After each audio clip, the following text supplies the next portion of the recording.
Eh bien salut à tous, j'espère que vous allez bien. On se retrouve aujourd'hui pour une nouvelle vidéo. Voilà, donc je suis en Loire ce matin de très tôt de bonne heure, là, lever du jour, pour une petite sortie pêche au leurre à l'ondulante. Donc en fait on a la Loire on a eu un gros coup d'eau il y a 2-3 jours là, et la Loire est montée. Bon, j'ai pas pu faire le coup la montée d'eau, j'étais indisponible. En revanche, la Loire est encore haute, elle est encore à 100 mètres cubes comme on peut voir là, elle est magnifique. En plus elle n'est pas du tout teintée, donc c'est plutôt très encourageant pour faire des poissons. En revanche, on a une température extérieure qui est super froide, il fait 4 degrés ce matin, c'est un truc de fou. C'est le retour de l'hiver, c'est quand même un truc de malade. Mais par contre il y a le soleil. Donc le soleil, qui dit soleil, dit que voilà, ça peut mettre des poissons d'activité. D'autant plus qu'on a eu un ciel assez bouché pendant 2-3 jours là, depuis la montée d'eau. Donc on sait jamais, il y a peut-être moyen de faire quelques poissons. La Loire est magnifique, je vois des meules là en face de moi, c'est magnifique. C'est parti pour petite pêche au leurre, 2-3 heures maximum. Je pensais pas quand même pouvoir ressortir le bonnet au mois de mai, on est bientôt fin mai, c'est quand même hallucinant, mais si. Alors je m'attends pas que les poissons soient vraiment très actifs, hein. Même si l'eau est pas trop teintée, je m'attends pas du tout à ça. Si j'arrive déjà à faire une touche, ce serait déjà pas mal. Alors ce qui est bien déjà, c'est que le vent est pas trop fort ce matin, parce qu'il a quand même soufflé toute la nuit. J'ai même bien hésité à sortir, parce que vu les conditions, vu la température extérieure, ça faisait pas vraiment envie de sortir quand même ce matin. Mais bon, des moments il faut se forcer un peu, hein, parce qu'il y a qu'en allant au bord de l'eau qu'on peut faire des poissons, même si les conditions sont pas optimales. En revanche là le niveau est bien, le soleil, le temps est plutôt ensoleillé, donc ça c'est un plus. Par contre ça caille, ça caille. Alors, on va essayer de se concentrer un peu, pas trop accrocher, et puis avec un peu de chance je ferai peut-être un poisson. Alors l'ondulante octospoon, hein, le secret de la réussite de la pêche à l'octospoon, à l'ondulante, c'est de bien sûr raser le fond et ramener le plus doucement possible. J'ai opté pour la 65 grammes, mais je sais pas si je vais pas repasser en 45. Ça me paraît un peu lourd. Alors je m'attends pas trop à des miracles, hein. Surtout au leurre, je pêcherai au vif encore, bon voilà, mais au leurre, sur une eau qui se refroidit, c'est pas idéal. S'il y a un point à retenir sur la pêche au leurre en général, mais notamment la pêche au leurre aux silures, je dis bien aux silures, que ce soit à la cuire ondulante ou au leurre sous, parce qu'on veut, ce qui est important, c'est de pêcher précisément. Et donc si on a une embarcation, un bateau qui fait bouger dans tous les sens, c'est quasiment impossible. Donc là ce qu'on va faire, on va pas rester sur le bateau, quitte à effrayer un peu les poissons au risque. On va se mettre sur le bord. Comme la zone est très proche du bord, on va se mettre sur le bord pour vraiment pouvoir pêcher précisément. Hop, là j'ai une faute ici là.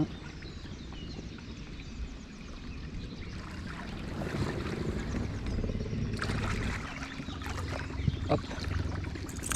Je vais me tirer le bateau.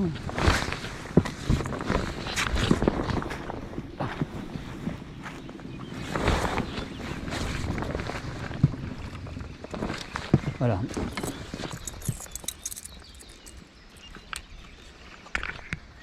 Donc là je suis sur le bord. Là je peux vraiment pêcher proprement. On va essayer de pas faire trop de bruit. Et là je vais repasser avec la cuillère de 45 grammes. Comme il n'y a pas trop de vent. Pour vraiment essayer d'aller chercher. Là avec un temps comme ça, il faut vraiment. Les poissons sont sur le fond d'abord, hein, à mon avis. Vu la topographie du secteur. On a une grosse meuille avec peu d'eau sur le bord, il y a un trou après plus loin. Donc il ne faut pas un leurre qui plante trop, qui accroche trop surtout. C'est assez compliqué là comme poste à pêcher. Alors pour ça on va mettre une cuillère plutôt légère. Lancer en amont. Là les poissons sont forcément. Il y a forcément des poissons ici, c'est obligé. C'est sûr. D'ailleurs descendre également, descendre des brochets. Ah, je sais pas, j'ai pas touché quelque chose. C'est le fond. Là. Ah, ça c'est ce que je crée. Ah, c'est bon. J'ai accroché. Parce que là, c'est plein de cailloux. C'est compliqué de pêcher propre, de pêcher très lentement au-dessus du fond quand on a des gros rochers. On a toutes les chances d'accrocher, c'est le problème. Ce qui compte, c'est la faire planer dans le courant un maximum, quitte à pas ramener. C'est quand même technique la pêche au leurre, hein. Il faut aussi leurre. Pour moi, c'est une des pêches les plus techniques, à vrai dire. Plus technique que le brochet, par exemple. Dans le sens où brochet, on a tendance quand même globalement dans la plupart des pêches de brochet à pêcher entre deux eaux, avec peu de risque d'accrocher. Déjà les brochets montent chercher le leurre. Le silure, c'est pas du tout ça. Si on rase pas le fond, soit il prend la descente au lancer, soit il prend en ramenant, mais vraiment à ras le fond. Et plus on ramènera vite, et moins on aura de chance de faire de silure. Ce qui n'est pas le cas du tout pour le brochet. Le brochet, on sait qu'il faut au contraire faire des accélérations, faire des pauses. Silure, il n'y a pas vraiment d'intérêt de faire des pauses. Même je dirais qu'il ne faut pas en faire même. Il faut ramener de façon continue et très proche du fond. Sans accrocher bien sûr. On devrait normalement pas sentir la cuillère. Elle doit planer dans le courant. Et pour cela, il faut essayer d'avoir un léger mou dans la bannière pour que le poisson puisse vraiment aspirer le leurre. Ce qui n'est pas du tout évident. Comme ici, quand il y a vraiment des... Ce qui est important, c'est vraiment le bon angle de pêche.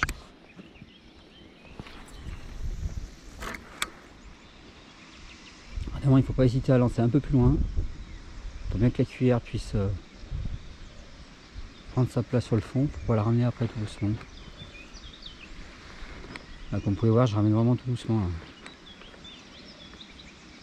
Alors, pour tout vous dire, jusqu'à présent, tous les lancers que j'ai fait là, c'est vraiment approximatif dans le sens où j'ai tellement peur d'accrocher le fond que volontairement, je la laisse pas vraiment couler là. Parce que là, on va dire, je suis en train de jauger un peu le secteur. Je connais pas du tout le poste là. J'essaie de comprendre un peu combien il y a de fond, comment ça se passe. Alors je suis déjà venu, j'ai déjà pris des poissons, mais pas à 100 mètres cubes. Ça modifie quand même le courant. Je sais qu'il y a des gros blocs de rochers à l'endroit. Comme j'ai dit, je ne m'attends pas à des miracles. Dans le sens, comme pour tous les poissons, il faut les bonnes conditions. Et là, on n'a pas tous les voyants verts. Ça ne veut pas dire qu'on ne peut pas faire de touche. Ça veut dire que ça va être plus compliqué. Il va falloir vraiment pêcher propre. Alors pour l'instant, ça pêche. La 45 grammes va plutôt bien. Alors je fais exprès de lancer un peu plus loin pour que la cuillère puisse prendre sa place au fond. Et ensuite arriver sur la bonne zone. Et là, ça, il y a vraiment du jeu. Alors un truc qui marche aussi, parce que là je pêche, vous voyez, je pêche perpendiculaire au courant. Je ramène la cuillère de façon perpendiculaire. Donc ça c'est ce que je pratique 90% du temps. Mais c'est pas forcément toujours ce qui marche, malheureusement. Des moments, j'ai remarqué, quand les poissons ne mordent pas, sur des postes un peu comme ça, où ça fait un peu comme une digue sous l'eau, et ben il faut pêcher plutôt dans l'axe du courant. Et laisser planer la cuillère, en fait, sans la ramener, en fait. Et la ramener tout doucement. Cuillère un peu plus lourde. Ce qu'on va faire après, on va se mettre en bout de poste. Quitte à la accompagner un peu, voilà, jusqu'au fond. Là, je suis allé au fond. Et je me suis fait emmener par un herbier, donc c'est ça le problème aussi. Pas se faire emmener par des herbiers. Donc on va quand même essayer on va essayer autre chose. Comme je disais, il faut toujours essayer de se poser des questions. Comment prendre des poissons, comment faire. Il faut savoir déjà, il y a une chose, il y a toujours moyen d'en faire. Ça c'est sûr. Mais les poissons ne sont pas forcément toujours où on croit. Où il faut s'y prendre autrement pour les prendre. En revanche, là je suis limité par la technique. Alors j'ai une autre idée en tête là où aller pêcher.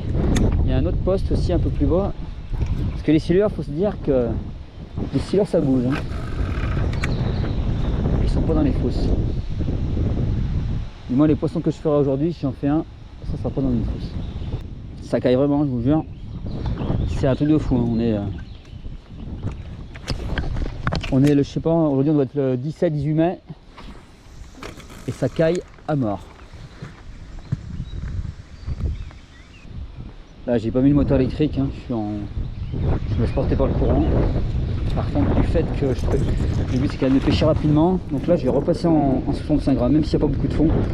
Pour essayer de pêcher un peu plus rapidement et espérer intercepter un poisson passer dans la gueule, mais bon, j'y crois pas trop, hein. C'est pas vraiment ce qui marche le mieux en général. Mais on sait jamais, demain il faut aussi changer ses schémas de pêche et tenter des choses. Là par contre je suis un peu trop loin. Voilà, donc là j'ai mis un chatterbait monté avec un dud. Là j'ai fait les bordures.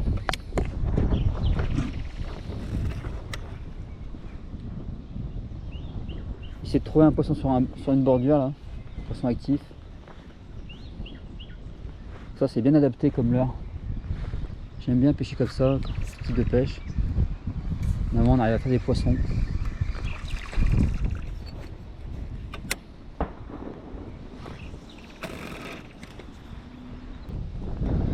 Tomber sur un poisson actif là sur une bordure.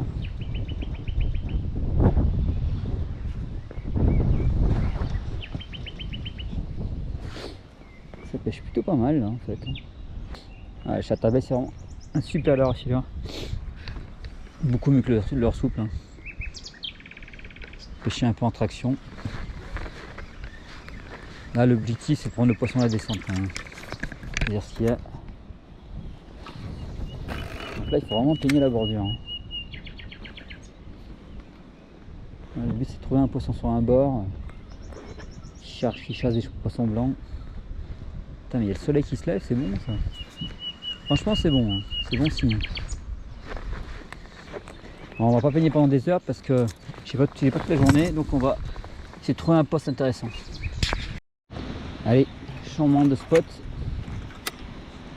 On va essayer ailleurs là. Là je suis plus sur un spot à brochet, mais bon. Je pense qu'il peut y avoir des glanes également.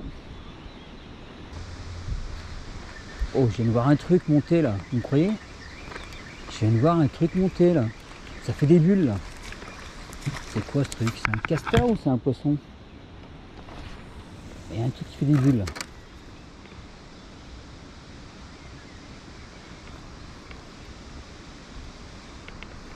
Oh putain. Il y avait un fiche là. Il y avait un fiche et à mon avis c'était un glane. Je viens de voir que c'est vachement joli là en fait à pêcher. Je me rends compte. Je vois il y a des. Il y a une sorte de haut fond un peu. On va changer de leurre là quand même. Parce que bon, le chatterbait c'est bien gentil, mais c'est une pêche quand même assez bourrin, donc ça peut aussi faire fuir les poissons.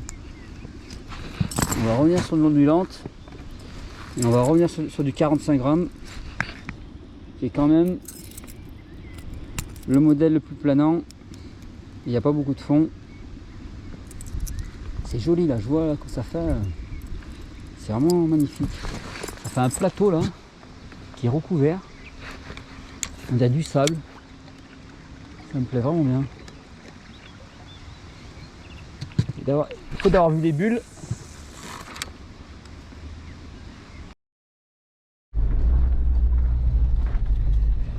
Bon et ben voilà, hein, sortie en Loire, donc bah, j'ai rien fait. Voilà, j'ai fait un spot là, bon bah comme pas prévu, mais comme je m'y attendais, ça va être compliqué la pêche, du fait du vent et surtout du refroidissement de l'eau.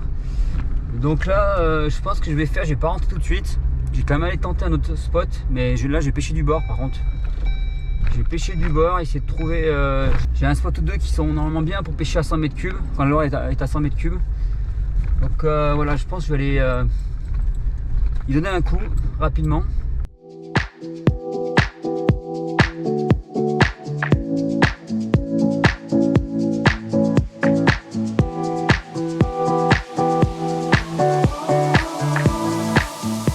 Bon bah voilà, nous voilà arrivés sur le spot. Hop. Donc là il faut traverser la Loire, j'espère qu'il n'y aura pas trop de fond, normalement ça va être bon. Ce que je veux surtout vérifier aujourd'hui, c'est voir si ça mord, si j'arrive à les faire ou pas. Est-ce qu'ils vont prendre malgré la chute de température. Ça permettrait de vérifier mes théories, à vrai dire. J'espère que je vais avoir pied. C'est pas sûr. Hein. Oh putain, il y a un poisson là. Poisson. C'est une grosse carpe. Là, il y a une grosse carpe, donc c'est bon signe. Il y aura des silures là, faut faire attention quand même à ce que je fais là. Ce serait peut-être plus judicieux de monter à l'heure quand même. Essayer de faire un poisson. Ça... Là, d'un coup, je suis un peu plus confiant. Je vois au niveau de l'eau, quand je vois, eh ben,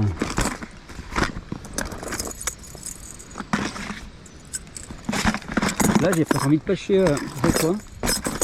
Je suis attaqué au whooper. Il n'y a tellement pas d'eau là. En même temps, on sait jamais. Je suis attaqué au whooper poplar. Le petit modèle là.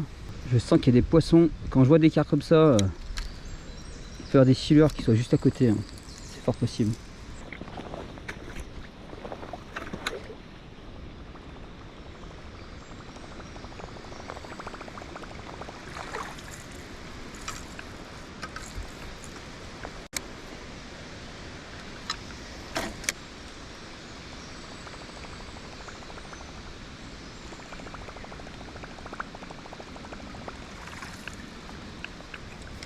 On va faire un lancer là-bas quand même, deux.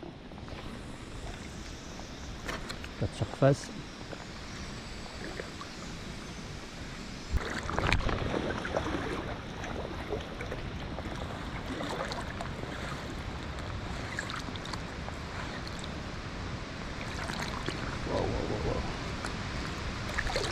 Courant, mais ça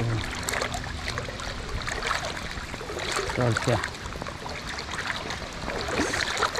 Nickel, ça passe tranquille en fait. J'ai le waders qui est percé, je suis trempé mais c'est pas grave. Le tout c'est de pouvoir passer et d'aller sur la zone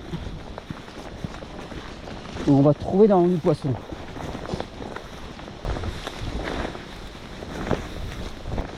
Un peu galère.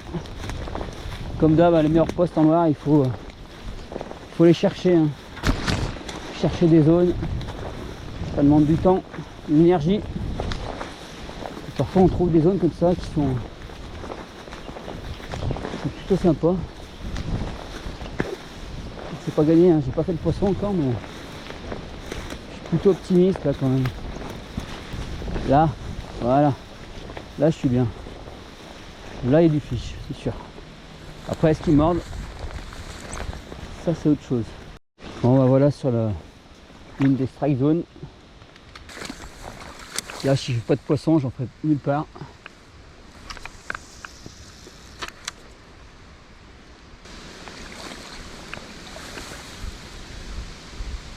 À moins que ça ait été pêché, ce qui est possible.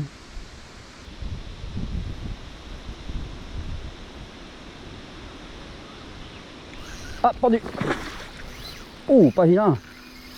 Oh, joli. Oh, beau poisson. Oh, putain. Un beau poisson, ça.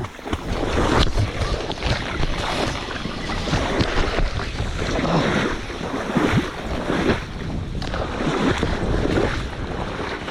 Beau poisson, beau poisson. Putain. Oh. Je peux rien faire. Putain de beau poisson. Vous voyez quand j'ai vu ça. Ça c'est un beau fiche ça mon ami. Pourquoi ça mord?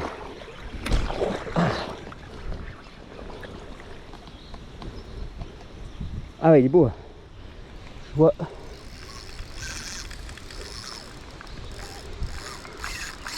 Wow. Niveau 4 de 40. Là elle travaille là. Ouais c'est un beau, hein. C'est lourd. Franchement c'est lourd. Putain, j'aurais pas cru trouver un gros poisson sur secteur.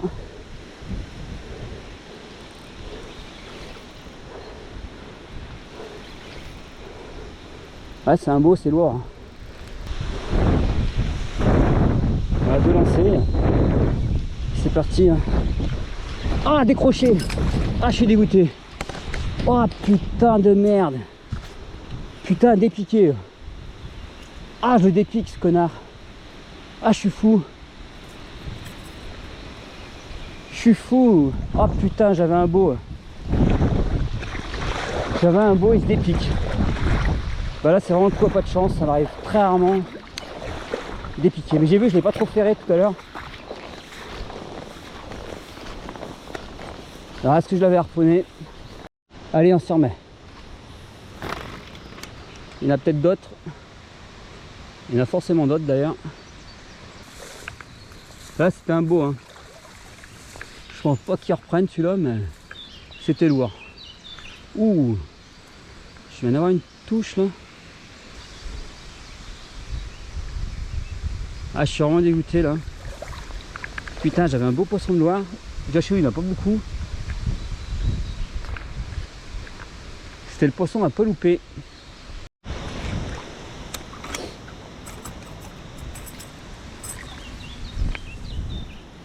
Allez, c'est parti. Changement de poste. C'est un peu chien là, quand même. Ah là, par contre, je suis dans la merde.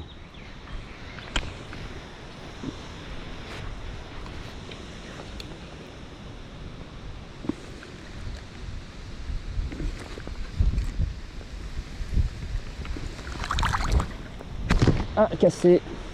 Cassé. Bon voilà, ben c'est bon, la fin de cette vidéo. Bon bah je suis un peu dégoûté, là j'ai fait 2 touches. J'ai touché un beau poisson en arrivant là. À mon avis, peut-être pas loin des 2 mètres. C'était un beau poisson. Je l'ai senti contorsionné. Ouais, il était beau, c'était lourd, c'était puissant. Mais je sais pas si c'est passé, il s'est décroché. J'ai pas forcément bien ferré quand il a pris. Est-ce que je l'avais harponné aussi? Je sais pas. En tout cas, c'est très compliqué du fait de la baisse de température. Voilà, il faut attendre, je pense que ça remonte un peu au niveau de température. Et malheureusement, le niveau va baisser rapidement également. Donc ça va être compliqué. Donc je pense que pour les prochaines pêches, je vais attendre que la température remonte et puis qu'on rentre enfin dans les périodes de frais des poissons blancs et puis après des silures bien sûr, mais surtout de frais des carassins et des carpes pour essayer d'aller trouver des spots où il y aura des silures derrière et essayer de les prendre au leurre. Voilà, je vous dis à bientôt pour une prochaine vidéo. Ciao!